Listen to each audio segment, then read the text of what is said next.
Hola, estamos en el programa Porfiados de la Factoría. Hoy día tenemos una pregunta interesantísima para nosotros.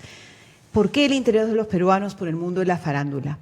En esta conversa vamos a estar presentes Marisol Castañeda, que es directora ejecutiva de la Asociación de Comunicadores Sociales Calandria. Está conmigo, ya llega Marisol en cualquier momento. Está ahora conmigo Edwin Castro, él es psicólogo, es de la Asociación Nacional de Psicólogos del Perú. Y yo soy Miriam Larco, soy la secretaria técnica del Consejo Consultivo de Radio y Televisión. Entonces ahora te cedo a ti, Edwin, las palabras para que reflexionemos sobre este tema del interés de los peruanos. ¿Qué pasa con los peruanos frente al tema de la farándula? Buenas tardes, Miriam. Bueno, a toda la audiencia también saludos. En realidad, bueno, es un tema que está muy en boga, ¿no? El tema de la farándula. Ha tenido siempre un impacto en la población, porque si nosotros, por ejemplo, hablamos de farándula, el término farándula está relacionado con todas las personas que ejercen el oficio del espectáculo, ¿no? Originalmente del arte. Pero estaba referido básicamente a conocer lo que hacían los artistas, ¿no? Los personajes que forman parte del espectáculo. De sus habilidades, sus capacidades, pero ahora el tema de la farándula ha derivado no solamente a conocer un poco el arte, que me parece que ha quedado en segundo plano, sino también en el tema de la vida de la gente, del espectáculo, ¿no? Pero tú sabes que yo te traigo algunas cifras también del Concord TV, ¿no? En el Concord TV que identifica que la gente ve muchos medios de comunicación, sobre todo la televisión, es el medio por excelencia, más del 98% de la población ve televisión todavía más de 3 horas, y te dice pues que la televisión es la más vista, pero la más sensacionalista. Y además identifica un programa como el más visto, que es el programa informativo, pero lo califican que ya no parece noticiero, parece programa de espectáculo, de farándula, ¿no? Entonces, no solamente lo que tú estás diciendo, farándula, está ligado al mundo del espectáculo, sino también a las noticias, ¿no es cierto? Correcto. Bueno, ahora se ha hecho de la noticia, de todo tipo de noticia, un espectáculo, ¿no? Sí. Y obviamente todo lo que ahora genera un espectáculo se le llama farándula, ¿no? Por ejemplo, el caso del periodismo de espectáculos. Sí. Todas las personas que hacen periodismo de espectáculo forman parte de la farándula, porque también se dedican a investigar, a indagar, a tratar de conocer la vida privada de la gente de la farándula. ¿Pero ¿no? qué nos está pasando como peruanos, por ejemplo? ¿Por qué ese interés? ¿Por qué ese cambio de contenidos? Bueno, en realidad ahí me parece que hay muchos factores que entran a tallar, ¿no?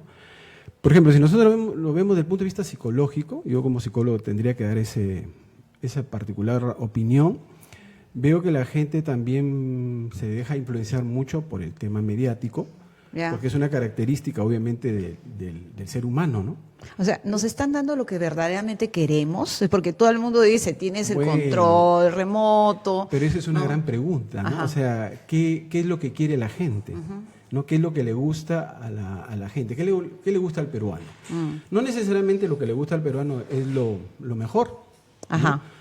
Pero cuando el peruano elige algo, también lo elige influenciado por los medios, no necesariamente por sus propias necesidades. Pero yo también te añado a esto, tú sabes que los niños, hicimos un último estudio también de niñez, ¿no? O sea, cómo se va normalizando también. Los medios de comunicación tienen una gran influencia en la formación del ser humano, eso sí es, y lo vemos en la niñez. O sea, acá los niños, cuando le preguntamos entre las actividades que más realiza, está, mira, ver televisión, ¿no? Escuchar la música, navegar en internet. 4º lugar, hacer las tareas, ir al colegio. Y 5º lugar, jugar. Esto tiene un impacto terrible. Entonces, a eso estamos añadiendo no solamente los medios más tradicionales, sino nos falta el Play, el Wii, todo el tema de internet, los juegos. Pero ¿qué está pasando? O sea, no solamente estamos desarrollando un interés, pero también porque ha sido guiado desde la niñez. Se han normalizado determinados contenidos, ¿no? Bueno, ese es un tema muy importante porque tiene que ver un poco con la crianza, tiene que ver con la formación que los niños reciben en casa. Generalmente, ya esto se sabe, se conoce, que ahora los papá y mamá trabajan y los niños están en casa. ¿Quién los orienta, quién los dirige, quién los direcciona en ese tema? Por ejemplo, tú pones en último lugar el juego y el juego debería ser uno de los aspectos que deberían estar en primer lugar, ¿no? Porque a través del juego también los niños se desarrollan, ¿no? Desarrollan la parte emocional, la parte cognitiva, la parte motora, pero ¿qué pasa con eso, ¿no? Entonces, de hecho, ahí hay un tema muy importante porque ¿quién dirige o quién orienta a los niños sobre los programas que deben ver? Otro aspecto importante... Los niños están solos, te lo Así dicen es. los propios niños en Así este es. estudio. Así Los es. niños deciden qué programas ver y los papás están para decir, si haces las tareas o te portas bien, prendes la televisión o juegas con el Play. Pero no hay guía paterna y como bien dices tú, los chicos se están formando, recibiendo todos esos mensajes de los medios y por eso llega a interesarnos tanto porque se transmiten además en el horario familiar contenidos no aptos para niños, ¿no? Por más que el horario te dice, te prohíbo esos contenidos, todos los días vemos violencia, obscenidad, vida privada, y se van naturalizando pues determinados contenidos, ¿no? Y se van validando Claro, además. ya los niños consideran que eso es normal. Así es. Así es normal, es natural que se hablen de esas cosas, que ellos estén viendo y escuchando la vida privada de los demás. Por mencionar un programa, no es que tengan nada en contra de ese programa, pero lo pongo como ejemplo porque es un tema que siempre sale al debate, que es este programa de combate o tal vez esto es Ese guerra, programa ¿no? más visto además por los niños. Así sí. es. Entonces, ¿quién dirige u orienta a los niños cuando ven un programa de ese tipo, cuando ven chicos que de repente, entre comillas, son exitosos? Porque salen y muestran el cuerpo, porque tienen éxito con las chicas, porque los invitan a participar en los 15 años de las chicas y tienen que tomarse fotos y les pagan por eso. Sí. Entonces, como estamos también en otro tema que está muy ligado a este problema social que es el consumismo, entonces los chicos dicen, bueno, ese es mi modelo. Es un modelo. Hemos visto chicos cómo se han inyectado petróleo Así por inflarse, ¿no? O bueno, cosas terribles como iniciar relaciones sexuales muy, muy jóvenes, porque te lo dicen todo el tiempo. El Así embarazo adolescente es otro gran problema también. Entonces, claro, por un lado tenemos políticas públicas que vamos viendo, informando, pero por otro lado los medios, más allá, y no estamos pidiendo un favor, estamos hablando del cumplimiento de una ley, del Así cumplimiento es. del horario familiar, Así por es. el bien de este niño y adolescente. Así es. ¿No es cierto? Entonces, este interés de la farándula podría venir desde que somos muy chiquititos, que nos van normalizando esos contenidos, la violencia ya no nos asombra, ¿no? Por ejemplo, yo siempre hablo de un caso, yo miraba la televisión con mis hijos cuando eran chiquitos y de repente pasó este accidente de este mexicano que retrocede el carro y atropella a un montón de niños que salían del nido y se veía la sangre y los chicos que bueno, caían de un lado a otro. Esto causó terror en mis hijos, que uno a veces sin querer pone en las noticias, ¿no? Pero cómo pasó el tiempo, cuando yo regreso de la oficina, veo que mis hijos ya se reían y estaban viendo en adelanto de noticias esa misma imagen que en un momento los sorprendió, ya no los sorprendía, ¿no? Ya se había normalizado, ya se reían, es más, de la imagen. Claro, hay el tema de la sensibilidad, ¿no? Frente a la noticia, frente al impacto que generan determinadas noticias. Por ejemplo, siguiendo en la misma línea que señalas, yo recuerdo de un niño que se lanzó de la azotea porque se quería Superman. Claro, pues le pones entonces Se ya había está. puesto la capa ¿no? y pensó que Por podía supuesto, volar como Superman. el niño ¿no? imita. Así y en es. cuanto a la chismosería, nos gusta el chisme. Es parte de la naturaleza humana. Sí, ¿cómo que es parte de la naturaleza? O sea, lo tenemos ahí metido Lo en el tenemos cerebro, ahí, o somos sea, animales sí, que... bueno, hay una parte de nuestra conducta que está siempre orientada a la curiosidad, ¿no es cierto? Y la curiosidad es algo muy importante porque ha permitido que el ser humano se desarrolle como tal, ¿no? Sin embargo, mucha de esa curiosidad se lleva ya a la parte morbosa, ¿no? A la parte de conocer, de indagar la vida de la gente, y ¿Por eso qué? se ha reforzado con los medios, Ese es con un los tema programas. de falta de educación, de reflexión, yo creo. En el ¿no? caso, por ejemplo, de los niños, lo que estamos diciendo, orientar. Porque, escúchame, hay mucha gente que dice, sí, pues este tiene que ver con un nivel de educación, porque nosotros, los de A, B, no, estos programas lo es mentira. En el estudio que hemos hecho en el Concord TV, todas las clases sociales pasan por ver este tipo de programas llenos de morbo o noticieros. No, o sea, por más que comienzan a haber nueva programación, porque existen otras plataformas donde tú pagas, la gente siempre vuelve a lo suyo, a lo que le pertenece, a sus discursos. Entonces, el morbo, el sensacionalismo es parte de todos los peruanos. Correcto. Los programas, al reforzar esa parte natural del ser humano, está permitiendo que muchas veces esos programas que no tienen un sentido cultural, un sentido educativo, distorsionen la mentalidad, no solamente de los niños, sino también de los adolescentes y de los jóvenes. En un país donde hay tantas diferencias sociales, donde hay tanta injusticia, donde hay tanta pobreza, por ejemplo, nosotros vemos que hay adolescentes que están sin rumbo, ¿no? Adolescentes que vienen de familias disfuncionales, la ausencia del padre, o el padre está físicamente pero como si no estuviera, sí, no hay mucha diálogo. violencia. Entonces son personas, adolescentes que necesitan mucha orientación. Y cuando se encuentran en un mundo que empieza a cambiar para ellos, al entrar a esta fase de la adolescencia, ¿quién nos dirige? Entonces muchas veces los medios distorsionan aún más a estos adolescentes, ¿no? Porque, ¿tú qué piensas? Por ejemplo, a veces la gente lo que hace es apagar la televisión o prohibir el programa, porque dice esto puede generar, puede influenciar conductas negativas, ¿no? Como invadir la vida privada, hacernos más chismosos, no respetar los valores. ¿Está bien apagar el televisor? Bueno, yo no creo que esa sea la solución, ¿no? Pero sin embargo, está claro de que la presencia de los padres tienen que permitir que los hijos vean determinados temas, determinados programas y tal vez explicarles por qué no deben ver algunos otros programas. Por ejemplo, si el niño o el adolescente insistiera en ver un programa, yo creo que el papel del padre es sentarse junto a él y analizar el programa. Yo coincido, totalmente. Por ejemplo, coincido una pregunta contigo. es, ¿qué de provecho le ha sacado hoy día a este programa? ¿No es cierto? ¿Qué provecho le ha sacado? Y lo conversas.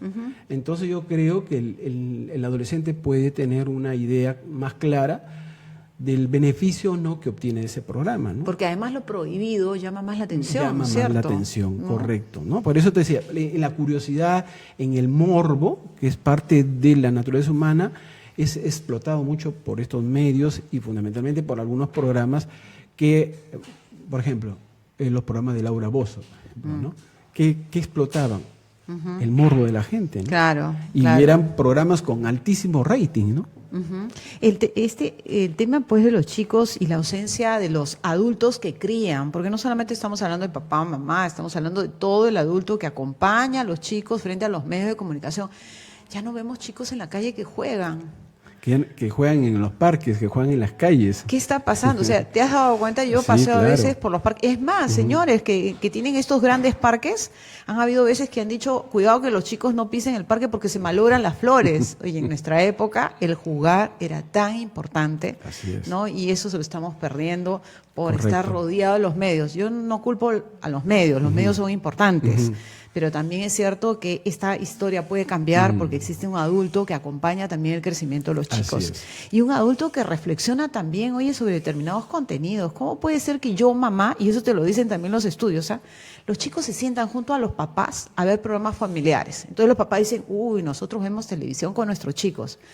Pero de terror, cuando les preguntas qué ves, los noticieros que son las novelas, las series, los programas realities. Y cuando le preguntas a los chicos, ¿dialogas con tus papás? Los chicos dicen, no, mis papás me dicen que me cae la boca. O sea, y yo siempre he pensado que cuando el chico que tiene una presencia adulta al costado y a la persona adulta está viendo eso, pues valida aún más ese contenido. ¿Es cierto? Así es. Correcto, lo refuerza. Lo refuerza. Más bien, en ese sentido, hay un tema que también puede ser parte de la discusión, ¿no?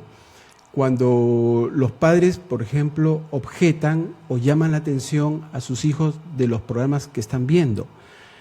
Pero si el padre no le da una razón valedera, los hijos simplemente lo que van a hacer es seguir viendo el programa. Exacto, y ya te acostumbras. ¿Quiénes son los héroes Así hoy es. día de nuestros niños? Los chicos de la farándula. Los chicos de la Y farándula. los chicos te dicen, quiero ser como ellos. Sí, ok. Lo que antes era ver futbolistas, Así ahora es. veo los chicos de la Así farándula. es, así ¿No? es. Bueno, seguimos.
Bueno, nos toca hablar de contenido. Ya hemos comenzado a hablar de los contenidos. Vamos a profundizar. ¿Cómo ves tú el tema de los contenidos, especialmente en los programas de televisión?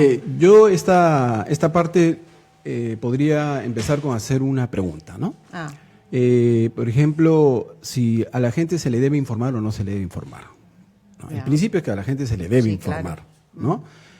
Pero la pregunta es qué tipo de información. Yo creo que todo tipo de información. Sin embargo, esto también responde a la forma como en algunos casos se presentan esta información. Claro, Algunos temas, ¿no? A mí me queda claro lo que tú estás diciendo en caso de adultos, ¿no es cierto? En caso de adultos, todos, en el tema de libertad de información, todos tenemos derecho a recibir la información para sí mismos formar nuestra opinión. Pero con los niños no puedes hacer eso, pues, ¿no? Yo creo. Pero, a ver, hablando de los adultos y retomando tu pregunta, está bien que veamos todo en la televisión, ¿no? O sea, ¿quién elige qué deberíamos ver como peruanos? Y además hay otro tema, ¿no? Siempre los peruanos cuando hacemos las encuestas te dicen, sí, queremos más programas culturales, queremos ver más de valores. Mentira, mentira, porque después sale el programa más visto y son los realities. Todos los programas ligados al morbo y sensacionalismo ocupan los primeros lugares. Y también los noticieros. Pero cuando le preguntas a la gente sobre los noticieros, la gente dice, no hay forma, como te decía, son pura farándula, morbo, se aprovechan del dolor humano, ¿no? Y parecen policiales. Entonces, ¿cómo es eso? O sea, por un lado, la gente te critica el contenido, pero por otro lado lo sigue viendo. Claro, porque de hecho la gente no tiene muy claro, ¿no? No tiene de forma precisa qué es lo que quiere, ¿no? Y si los padres, por ejemplo, no guían bien a sus hijos, no van a tener la oportunidad de decidir con ellos qué programas ver. Por ejemplo, estamos hablando de los programas que tienen que ver no solamente con la farándula, sino también tienen que ver con los noticieros, que tienen que ver con la política, porque también la política tiene un problema, ¿no? Que la política también se ha convertido en un tema farandulero. Entonces hay una distorsión total de todo aquello que puede servir para orientar no solamente a los niños, sino a todo el público en general, ¿no? Sí, bueno, bienvenida Marisol. Marisol es una muy amiga y además directora de la Asociación de Comunicadores Calandria, una asociación que ha hecho mucho por el tema de comunicaciones. Y estamos justo hablando de un tema que ustedes dominan más que nadie, yo creo, en el tema de los contenidos, ¿no? Temas como que tienen que ver los contenidos en cuanto a la proyección personal de estas historias en la farándula, los realities, la vida privada, las infidelidades, este show ya que aparece en los noticieros. ¿Qué opinas tú de todo lo que está pasando en estos medios, en estos contenidos, sobre todo en horario familiar? Creo que el análisis sigue siendo el recurrente de hace años, ¿no? El tema de la autorregulación no está funcionando porque no solamente los medios no no están cumpliendo sus códigos de ética, los cuales no siempre conocemos, sino también creo que hay que trabajar cierta corresponsabilidad. La familia y la escuela tienen que tener también un rol, ¿no? No todo es responsabilidad de los medios. Muchos de los contenidos efectivamente están desbordados en temas privados, pero también, como hemos visto en los estudios del Concord TV, muchas veces los niños y los adolescentes ven solos. Sí, eso lo estábamos Muchos hablando con contenidos. Enrique, Entonces, ¿no? hay una responsabilidad de la familia también, y la escuela, que se ha reñido siempre con los medios, no aprovecha para tener un consumo crítico, para desarrollar habilidades comunicativas que permitan dialogar y distinguir la ficción de la realidad. Por ejemplo, un dato, tú en Calandria has hecho varios monitoreos sobre la situación de violencia en los medios, ¿no? Pero, por ejemplo, a mí me llama la atención los resultados del último estudio. Mira, yo no sé qué pasa. En el año 2015, cuando le preguntábamos a la gente entrevistada qué opinas de la violencia en los medios, la gente reconocía que la violencia era totalmente inadecuada en más de un 70%. 78% de la persona decía no a la violencia en los medios. Mira, este último estudio que hemos hecho en 2017 ha bajado. El 57% de la gente entrevistada dijo no a la violencia. ¿Qué ha pasado? ¿Se ha normalizado? ¿Estamos aceptando la violencia como un discurso? Yo creo que sí, creo que hay un efecto de naturalización, ¿no? Ya se convierte en algo normal o propio de las relaciones, pero también es cierto que la violencia se ha convertido no solamente en un tema que cubre, sino en una forma de abordar los temas sociales, ¿no? El conflicto, la agresividad, sin salida. Entonces creo que tiene que ver un poco con la formación de los periodistas, del periodismo, ¿no? Y por otro lado tiene que ver con la calidad periodística, que tiene que ver más bien con los formatos, los abordajes. Todo se ha trivializado más, ¿no? El cruce de fuentes, la pluralidad, los formatos son cada vez menos reportajes, menos análisis, más información. Más sensacionalismo. Y sensacionalismo, o sea, ¿no? Cierto. El morbo vende, te dicen los chicos, ¿no? O sea, ¿de Sí. qué nos vale formar a los chicos como buenos profesionales en comunicación cuando después en la cancha te dicen, oye, eso no vende, muéstrame más sangre, gente que llora, acércale la cámara, ¿no? O los periodistas a veces que tienen entrevistado y le ponen el audífono, le van diciendo minuto a minuto, eso no tiene rating, sácalo del aire. ¿De qué tipo de profesionales también estamos validando en este tiempo, presionados por más un afán mercantilista que de contenidos e información, ¿no? Claro. Y tal vez a propósito de lo que mencionas, algo que no hemos investigado mucho, digamos desde la academia o desde los estudios que hacemos, siempre estamos entre la oferta y la recepción, la oferta y el consumo, pero no hemos investigado sobre las dinámicas de producción. O sea, ¿cuáles son las dinámicas de producción en un medio, radio, televisión, que permiten este tipo de cosas, ¿no? Que Pero ya eso le van- responde a una pregunta también cuando se le dice a las personas que son responsables de hacer programas de este tipo, ¿por qué hacen ese tipo de programas?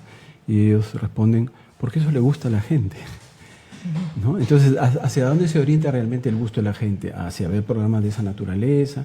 Ya analizamos en la primera parte pues que la gente ve estos programas porque hay una influencia mediática muy intensa, muy fuerte, muy profunda.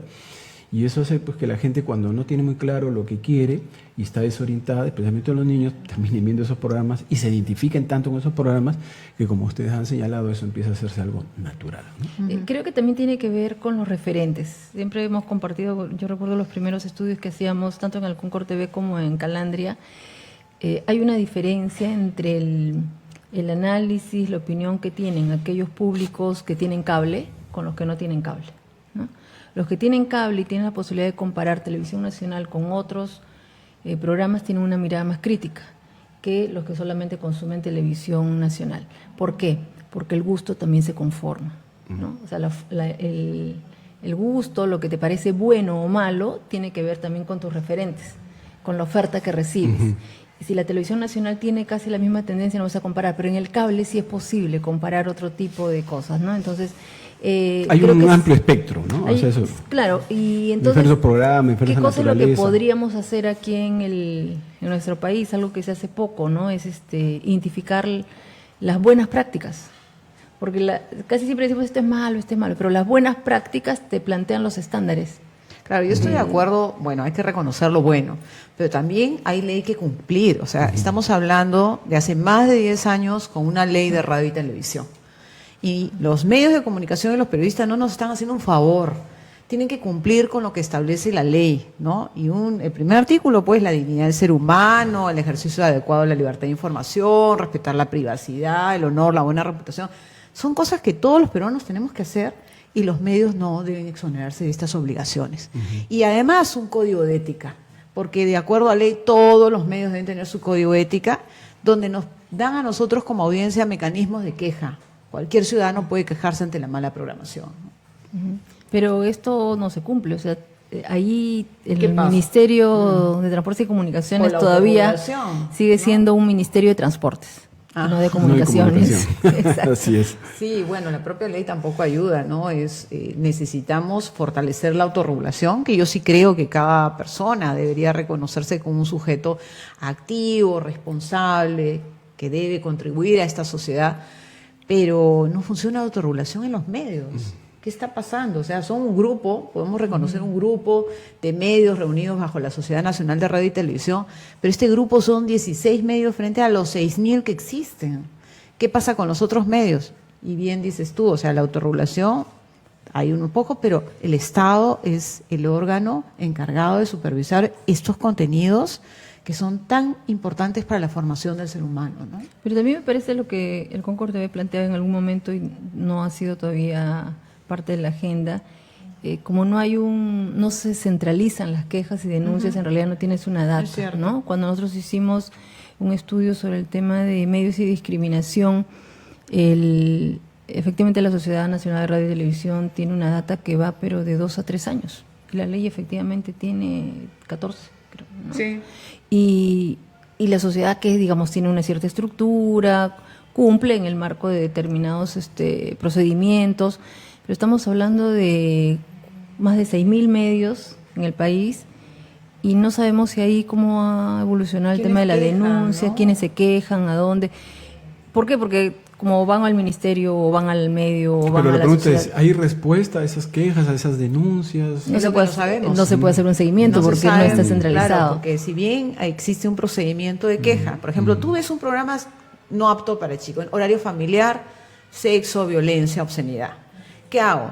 Presento mi queja ante el propio medio de comunicación. O sea, el propio medio de comunicación puede estar solito o puede juntarse con otros medios y hacer un tribunal. Entonces, recibe la queja y tiene un promedio de 15 a 30 días para resolverla. Si no la resuelves o que lo resuelve no te satisface, tú recién ahí puedes iniciar una denuncia ante el Ministerio de Transportes y Comunicaciones. El Ministerio de Transportes y Comunicaciones es la entidad que regula la radio y televisión. Pero ¿qué está pasando? Mira, en los más de 10 años que tenemos de ley, solamente llegaron, después de terminar la autorregulación, porque es básico terminar el procedimiento de autorregulación y si no funciona me voy al ministerio. ¿Cuántos llegaron al ministerio? 7 casos.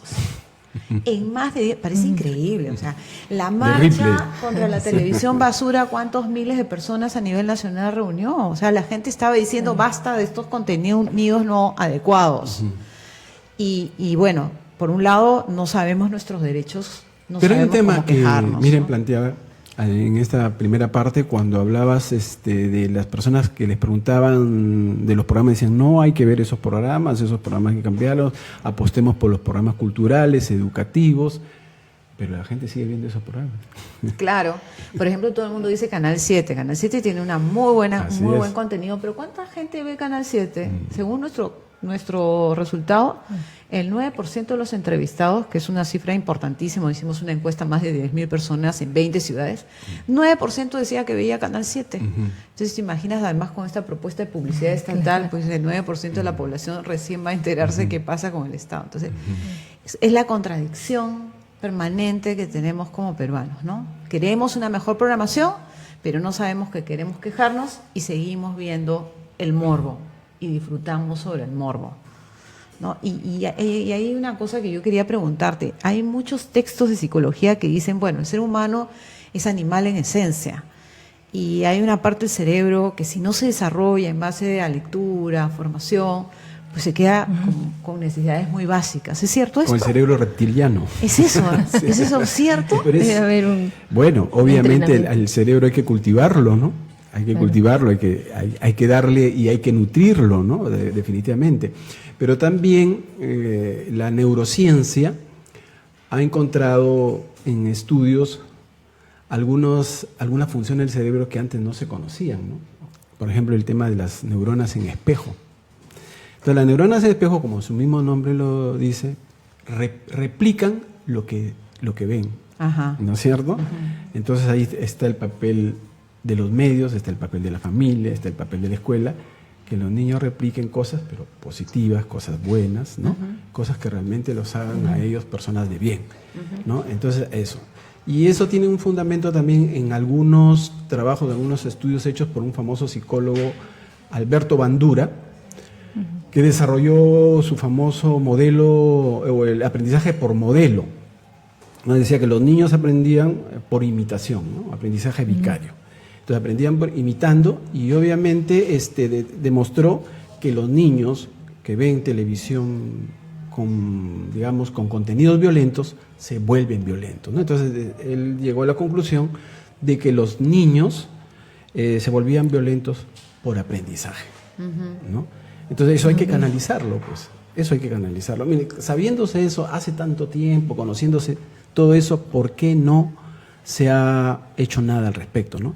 Entonces, si bien es cierto, hemos tocado el tema de la familia, ahora toca y corresponder a tratar los temas que están relacionados con la educación, ¿no? Y la autoeducación también, Así o sea, es, porque eso es claro. una responsabilidad de cada uno, o sea, ¿qué estoy viendo? ¿No? ¿Qué quiero para mi familia? Sí, pero lo que él plantea me parece interesante el tema de la articulación sectorial, ¿no? O multisectorial, porque efectivamente el Ministerio de Transporte no debe actuar solo. Transporte y Comunicaciones con educación o con las otras políticas que incluyen el rol de los medios como parte del cumplimiento de sus Bueno, objetivos. yo no conozco mucho el tema político, pero yo siento de que la parte del gobierno, del Estado, está totalmente desarticulada cuando hablamos del tema sectorial, ¿no? Por ejemplo, que cada ministerio tiene sus propias políticas, ¿no? Pero no hay nada articulado, ¿no? Entonces, cuando, por ejemplo, hablamos del tema de los medios, hablamos del tema de la violencia, hablamos del tema del feminicidio, de repente el Ministerio de Justicia tiene que ver mucho con eso, pero también tiene que ver mucho el Ministerio de Educación, tiene que ver mucho el Ministerio de la Mujer, en fin, ¿no? Y entonces como que cada uno hace sus pocos o buenos esfuerzos, pero no hay nada Es cierto. No hay articulado, ¿no? Bueno, nos sinergias. vamos a una pausa, la última. La última. Seguimos.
Buenas tardes, estamos en el programa Los Porfiados de la Factoría. Nos encontramos con Miriam Larco, secretaria ejecutiva del Concord TV, y Edwin Castro de la Asociación Nacional de Psicólogos del Perú. Así es. Bueno, estamos en el bloque de la autorregulación. ¿Qué hacemos para salir de este dilema, ¿no? ¿Se regulan o los regulamos?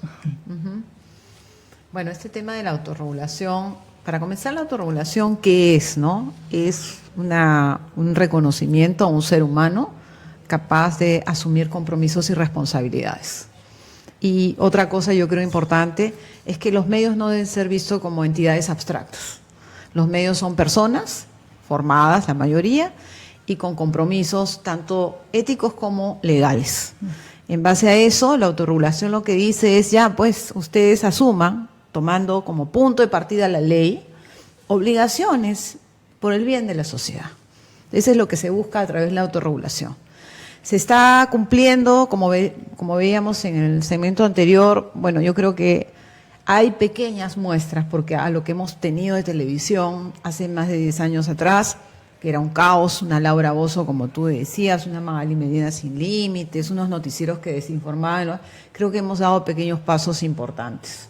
Todavía nos falta mucho, se han abierto algunos espacios de queja, pero creo que es el momento de reconocernos como sujetos que tenemos responsabilidad frente a los contenidos. Desde la casa, como habíamos visto adultos, desde el Estado, que tiene que actuar para regular y hacer cumplir la ley, pero también sobre todo desde los medios de comunicación, que sabemos de la gran influencia. La autorregulación debe ser fortalecida, yo creo. Sí, creo, y en esa línea de fortalecimiento, por ejemplo, claro, la ley planteaba el tema de autorregulación y la vía, el instrumento para ello eran los códigos de ética, ¿no?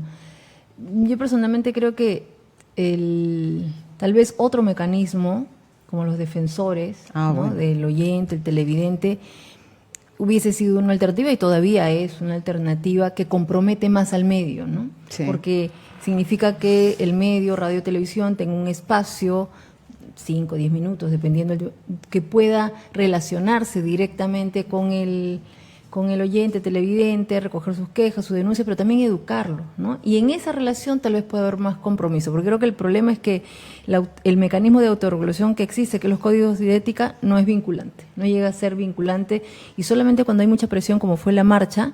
¿Te acuerdas luego de la marcha? Sí, los medios organizaron foros, abrieron sus páginas web, pusieron un poco más de información, pero se asustan un poco, pero después todo vuelve a la normalidad. Claro, los propios anunciantes, porque también no hay que dejarlo fuera de la historia. O sea, ¿por qué tenemos los contenidos que tenemos? Porque hay empresas capaces de financiar a través de la publicidad determinados contenidos. O no financiar, por ejemplo, programas para niños y adolescentes, que los necesitamos urgente.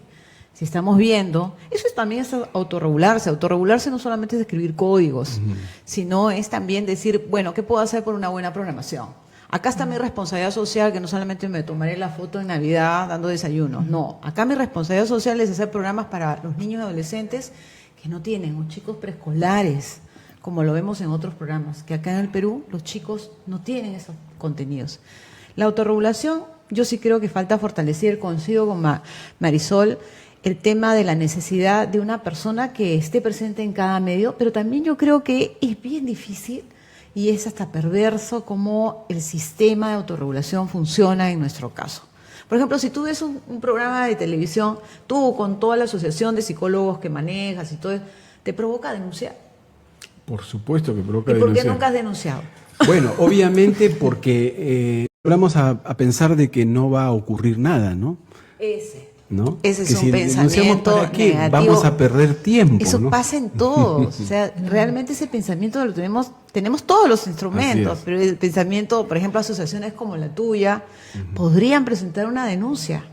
Una persona podría presentar una denuncia y el sistema cambia. Pero tú dices, este sistema no funciona, hay mucho poder de por medio, pierdo tiempo. Además, no me toca el bolsillo, entonces... Eso ocurre algo muy similar con el tema de la corrupción, ¿no? No, pero ¿para qué? Si no va a pasar nada. No va a pasar nada. O es muy... Entonces es hemos muy entrado pequeña, en ¿no? un fenómeno que se llama la desesperanza aprendida. Ajá.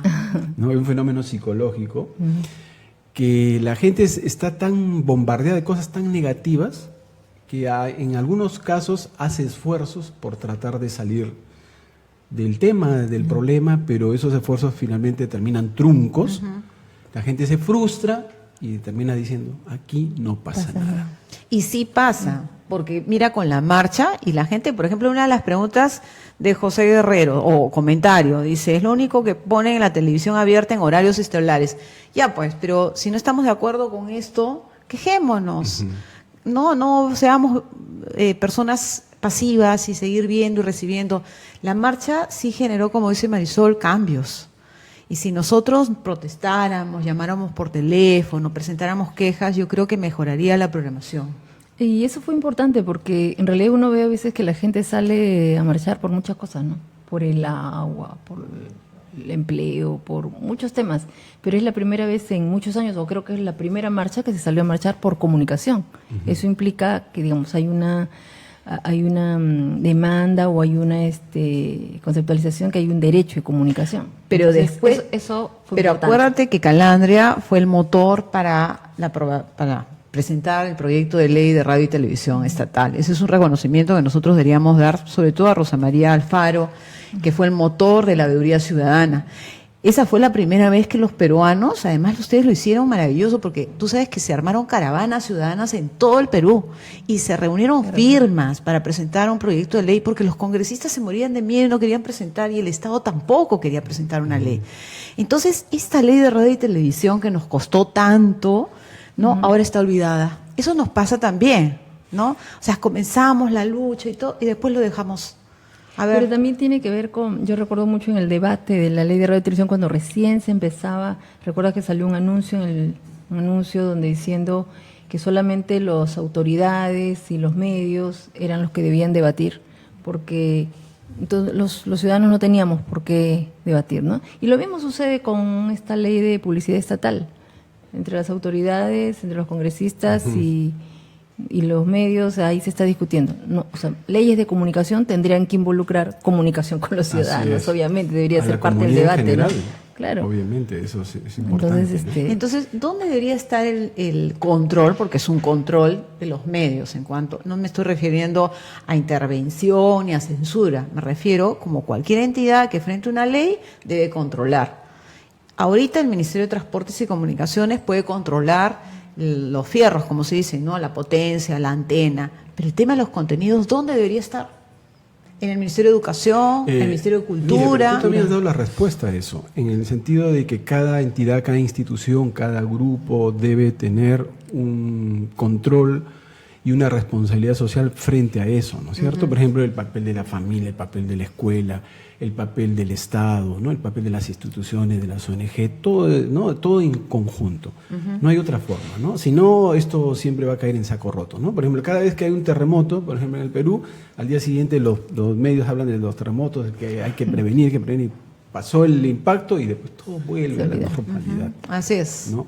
Pero el Estado necesita participar también. O sea, Definitivamente, acuérdate que estamos definitivamente. hablando de un recurso natural. O sea, no es cualquier cosa, no es el papel periódico, no.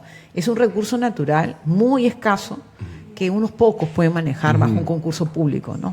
Es el espectro radioeléctrico. Y ese espectro lo maneja el Estado. Entonces ese espectro pues debe ser manejado, por ejemplo, la pornografía prohibida en los medios de señal abierta. Pero, por ejemplo, cable no tiene regulación. No. Tú sabías que pueden poner lo que quieren en el cable porque no está regulado. No está regulado. Pero mira, ese es creo que es un pendiente en general de los gobiernos y el Estado en particular, tener una política de comunicación, ¿no? Que pueda articular todo. Tenemos la ley de radio y televisión que necesita mejorarse, la ley de medios estatales, lo digital, el tema que acabas de mencionar del cable que no lo regula nadie. Entonces, cada salen como leyes particulares, cada una con más imperfecciones, pero no están articuladas en el marco de una política, ¿no? Pero además tampoco tienen sectores fuertes que las hagan cumplir y entonces terminan siendo leyes que no abonan al derecho a la comunicación, sino más bien lo debilitan, ¿no? Porque si no se cumple, entonces va perdiendo vigor, como suele ocurrir, valoración. ¿no? En muchos temas de leyes que no se cumplen, se hace grandes esfuerzos por lograr que se promulguen y después que se promulgan nadie hace que se cumplan, ¿no? Claro. Bueno, especialmente el Poder Judicial. Como nos dicen acá, ¿qué propuestas, recomendaciones finales podríamos hacer sobre este tema, ¿no? Por ejemplo, yo pienso que como están las cosas no van a mejorar. Nosotros necesitamos un organismo intermedio entre la ciudadanía y el Estado. No puede ser que el medio, está bien, que se siga autorregulando, pero hay que rendir cuentas. La única forma que esto funcione es rendiendo cuentas. Pero algo así como un OCITEL, un Indecopi, ¿no? Donde la población fácilmente llegue, pero esa institución asuma su defensa ante el Estado, ante los medios, más allá de un defensor que me parece sí, como un mecanismo de autorregulación bien, pero necesitamos una entidad fuerte que represente la audiencia frente a estos contenidos, sobre todo protegiendo los derechos de los niños, niñas, adolescentes, que hemos visto que parte del morbo y sensacionalismo ya va dirigido a los niños. Estos últimos programas donde la niña Jimena, la chica voleibolista, ha sido una violación a la privacidad, honor, buena reputación contra un niño. O sea, ya basta. Eso yo podría decir como una necesidad inmediata.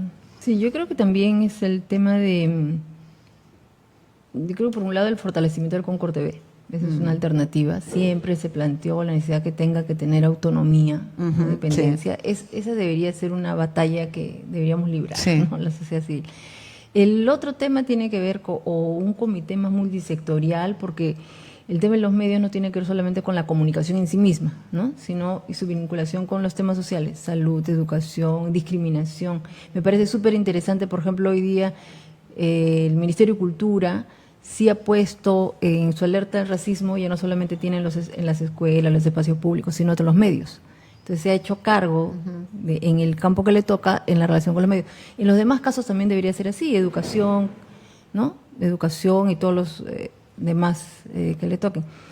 Pero creo que el tema sí necesitamos tener, o también, en algún momento se pensó, la Defensoría del Pueblo. La Defensoría del Pueblo debe defender los derechos de los ciudadanos. La comunicación es un derecho, debería haber una adjuntía referida a comunicaciones. Pero ahí como que trabajar con los medios es una papa caliente, ¿no? Así es. Entonces bueno, nadie lo que quiere estamos pelearse. diciendo, ¿no? Hay que articular, ¿no?, las instituciones para que se pueda trabajar de esa forma, ¿no? Y a mí, desde mi punto de vista como psicólogo, el tema va por el lado de la educación, ¿no? Yo creo que debe haber una reforma profunda de la educación.